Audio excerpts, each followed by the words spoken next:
Take it easy, guys. Take it easy, man. Take it easy. We are not here to fight. We are not here to fight.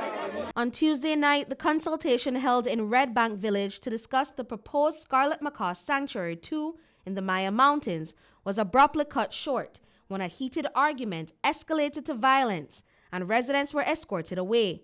The 3.5-hour-long event had been tense from the start when attendees demanded that local tour guide Basilia Mess cut his presentation short and move on to the next speaker. It ensures the Macaws will continue to return to Red Bank year after year. Ultimately, residents voted no, as they were dissatisfied with the government and village council's failure to include the wider village in the conversation.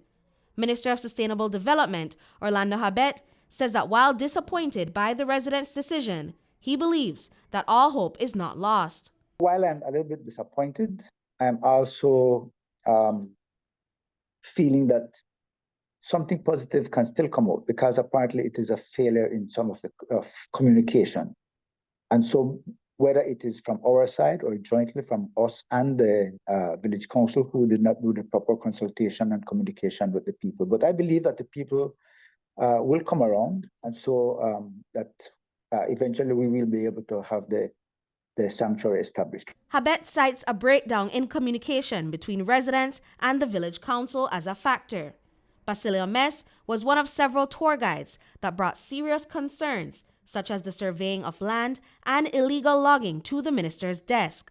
He shared with us how the sanctuary may benefit the community beyond tourism. What they are planning to put in place is a body in the community whereby they can collect the park entry fee for every tourist that visit the place to come and see the birds, and those monies will then be used in the community for further development. There is their tax that they are going to be paving our road from the Southern Highway all the way to Red Bank Village, and also the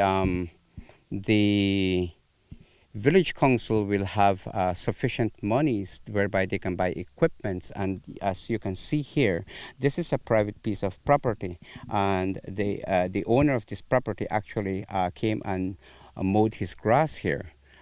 Just imagine other farmers who don't have this type of equipments to work on their place, going to their farm. Following the consultation, Stan Creek West Area Representative Rodwell Ferguson assured the public that he would work with the Lands Department to ensure that the land is not sold. Habet also addressed the concerns of residents regarding the possible farm relocation. We also have possibly from the village people who want to have some parcels of land for agriculture or other purposes, and they might be on the fringes of the land that we want to put into conservation, or in some cases might be within the area. But all those can be resolved, because if they're in the fringes, fine, that we can establish a buffer. If they're within, then we can see if we can work with those who are within already to ask them to also be part of the conservation, because you can also have private and public conservation programs where we all participate. So I don't think it is all lost. The proposed Sanctuary 2 differs from a Sanctuary 1, as it gives villagers the freedom to sustainably collect materials from the location. Additionally, the local community would be included in the care and management of the reserve. Tour guide Raul Tech believes that with more information, many would be open to the sanctuary. When they hear the word reserve, they think that, they always speak about coxcomb, right?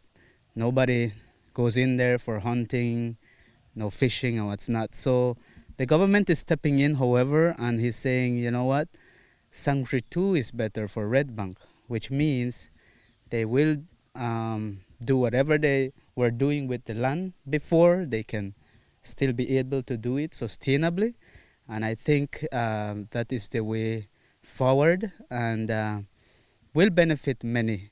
For now, the vote is still a no, and the government claims that it plans to work with Red Bank to ensure that the community is included in major decisions that affect the community going forward. However, the government and tour guides are still hoping that the village will consider implementing the sanctuary in the future. Brittany Gordon for News 5.